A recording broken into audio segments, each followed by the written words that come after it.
Hey folks, welcome back to the shrine. Look at all this beautiful machinery laid out in front of you here. Some of you might recognize this. The others probably read the title. This is a crankshaft from a Harley Davidson. I was looking for one for a while now, but I didn't want to spend the money and drop the big bucks, and I came across this one, and this actually had a rod knock, so the owner who owns it wants it back, and he wants to rebuild it. And I promised him I'm gonna keep it in this shape. I will keep all the parts together and provide it back to him. But what I wanted to do is 3D scan this and create a true model for every component, so I can run some analysis on it and get my part out of it. So it's obviously disassembled. When I got it, it was just a big piece of dirty, greasy, oily machinery. Some parts are failed, some parts are broken. Like here's this bearing. Okay, this is the cam side bearing, and you can see that the cage is broken, and these pins are loose. Some of them fall out, and the cage is broken in multiple places.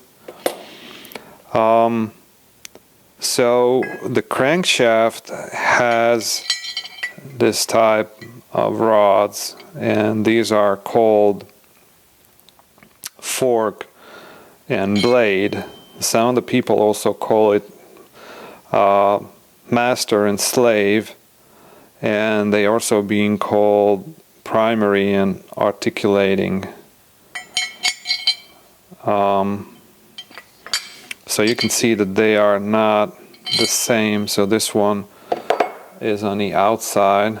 It's got basically the fork, and then this one has the blade.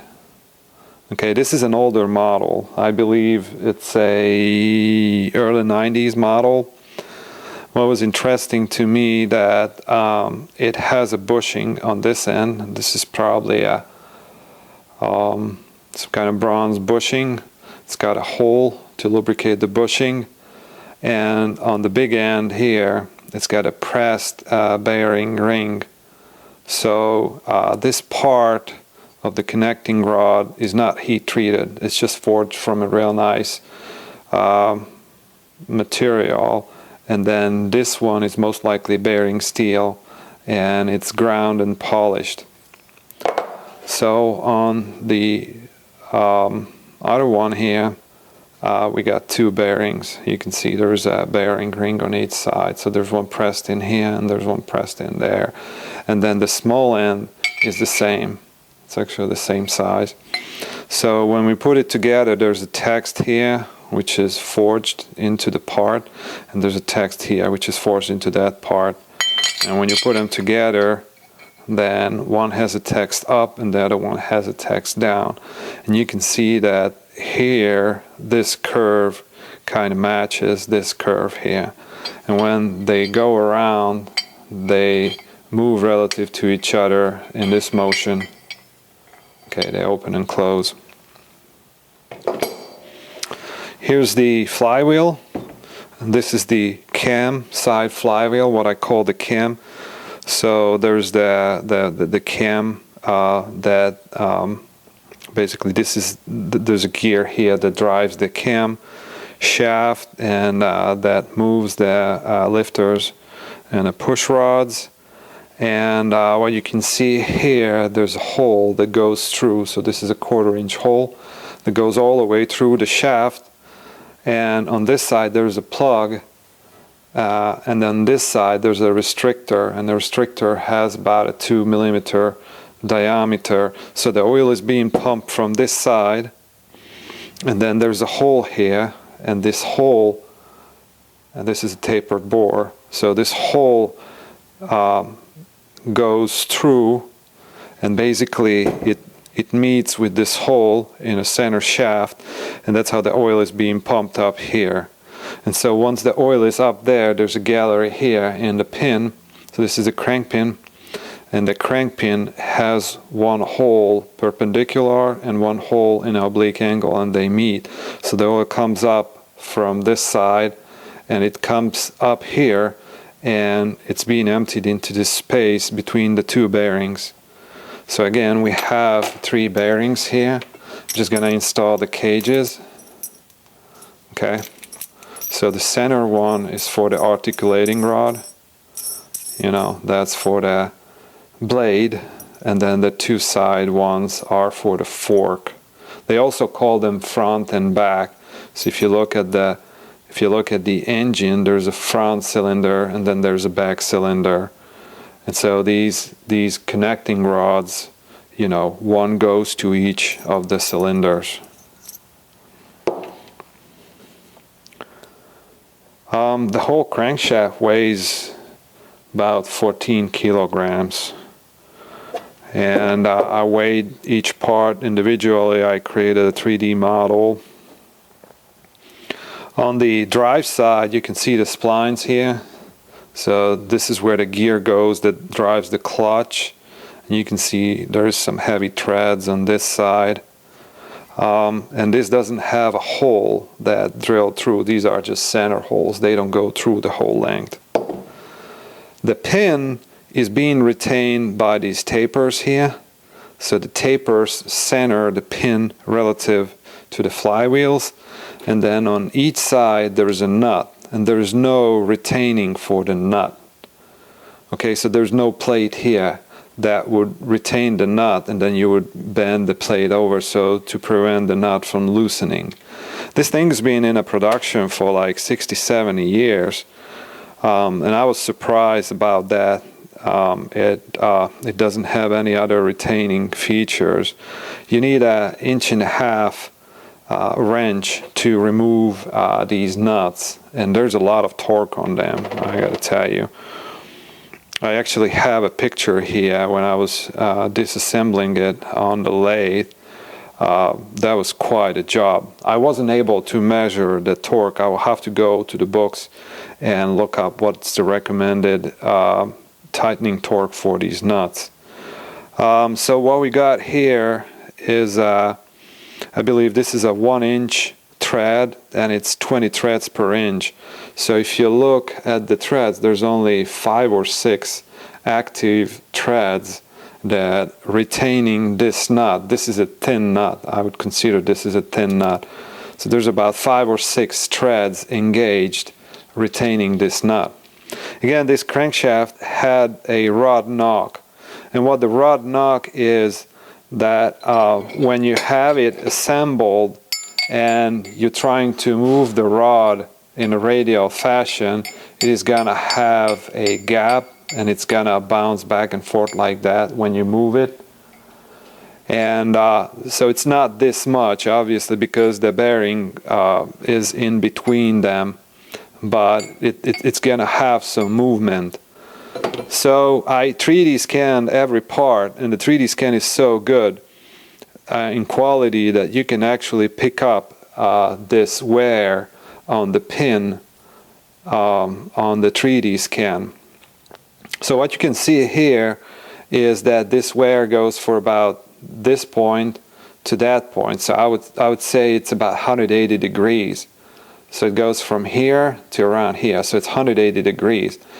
And one interesting thing is you can see that it's on the opposite side where the oiling hole comes out. And it's only on the blade connecting rod. Okay, so it's only in the center. You can see it's only where the blade connecting rod connects to it. So it's right in the center region here, and then these areas here where the fork rod is connecting, the bearing area is intact and it's in a pretty good shape. I actually did some measurements with a micrometer, dividing this into 4 different places, and it's pretty good. It's It's consistent on both sides, I would say. And there's like, I think I measured like 1 or 2 microns difference between those. So the wear is only in this area. Now you can see that one side here is keyed. So there's a woodruff key. The woodruff key goes into this nest, and then it interfaces with this keyhole here. So when I assemble it like so, okay, you can see that the oiling gallery will meet, and then the oiling hole comes out in a radial fashion right here. Okay, you can see that that's the only way to put it together, and so the oil is going to come out in a radial fashion. When this is spinning, the oil wants to come out anyway that way. You know, the centrifugal forces are pulling the oil that way. Now, if I put this together like so, you can imagine that there's a piston sitting here, and above the piston there's an explosion, and that explosion is pushing the connecting rod down, and that is rotating the crankshaft. Okay, so one would imagine that if there's a wear, it's going to be on this side. That's where the highest pressure is going to be. But again, you can see the wear is not here, but it's on the opposite side. So that is telling me that what happens is it's not caused by the combustion forces. It is caused by the inertia forces. So when the crankshaft is spinning, this rod wants to fly away. Okay, it wants to push in that direction, in that radial direction. It wants to decouple itself. That's why we have the bearing, to prevent that from happening. You know, that's one of the reasons. And so the wear is on this side, and you can see when I turn it around like so. Okay, so when the piston is in the bottom dead center, so the piston is coming down on the bottom dead center, and then so it's coming down, and then it starts going up. So it's changing directions. Okay, every time you change directions, you know, you change the velocity. You know, it's pointing this way and then it's pointing that way. You're going to have an impact. You're going to have high acceleration, and that acceleration causes force. Okay, so that is pushing this way. You can see right there. And so what it is telling me, that this wear here is being caused by the inertia forces when it's in the bottom dead center. So why I'm telling that? Because I inspected this connecting rod, and if you look, you can see on this side there's wear, and then on this side there's no wear. So the wear on the connecting rod ring and on the pin is being caused when the piston is at the bottom dead center. Okay, and this is definitely caused by the inertia forces. So it's not the gas expanding in the cylinder. You know, that's what drives the motor, that's what drives the rotation. But it is the inertia forces that are you know, generating this wear. And if you look carefully, you can see that the wear is only in the center of this ring, so the edges are not worn, and that's because these pins have a certain length. So these are the pins from the bearing, and you can see that they don't go from end to end, but they are actually a little bit shorter than the width of this ring. So some of these bearing pins or needles or rollers, they are badly worn, and there's some traces of corrosion on the surface, but you can see that the wear on them is extensive. Some of them are intact, some of them are in real good shape. First thing I'm going to do is measure this taper. I have some ideas based on a 3D scan what this taper is supposed to be. And it came out around 6 degrees, 5.5, 6 degrees. But I don't know if it's 5.5, 6, 6.1, 6.5. You know, the first choice would be to use something like this and just put it against like so, okay, and look for the gap here against the light and measure it that way, and then look at the protractor here, and this shows 6 degrees, I believe. But I have some better ideas.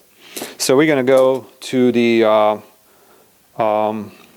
surface grinder, and we're gonna try to measure that. We are at the dual surface grinder, and I'm recording this with a Sony camcorder, and I see on the screen it's trying to recognize the spindle nuts as a face.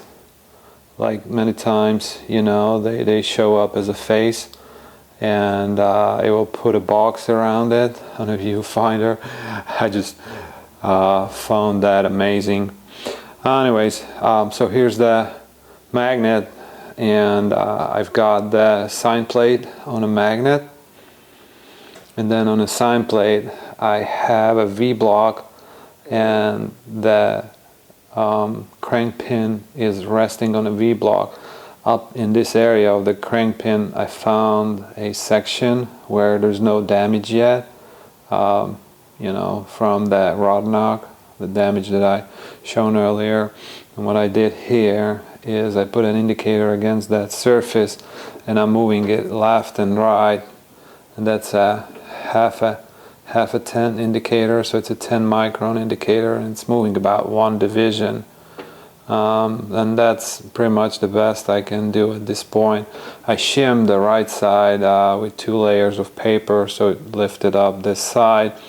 But right now what we got is this surface, this top surface is parallel to the table, so it's resting horizontally, reference to the table. So again, you can see I'm moving it left and right, and that needle moves just 1 division. Okay, so what I'm going to do next is I'm going to lift up this side, okay, and I'm going to lift it up to a certain amount, and I pre-calculated that for about 6 degrees. And we're going to go to the tapered side here where we have the cone, and we're going to indicate that. So if it's 6 degrees, my calculations show that we need about 13.28 millimeters, and this is set to 13.28. I place the adjustable parallels under the sign plate, and now the indicator is on the tapered section. So let's move it left and right. You can see I can only move it about ½ an inch, and the needle is not moving. Okay, so this is a 5-inch sign plate, so the distance between this pin and that pin is 5 inches. So you can do the calculation. If I lift this side up 13.28 millimeters, so it's 13.28, that is gonna give me a 6 degree taper. So indeed this taper is 6 degrees. But I'm not stopping there. I have another idea, and I'm gonna go and try that out. The last set of measurement I'm gonna do on this Brown & Sharp number 13 universal grinder. As you can see, I mounted the pin on the V-block, and it's resting on this sign plate, and I lightly bolted it down to the table. So what I did initially, I set this table to 0 degrees. So if you look at the table, this table moves in and out, and then this upper part of the table can be swiveled.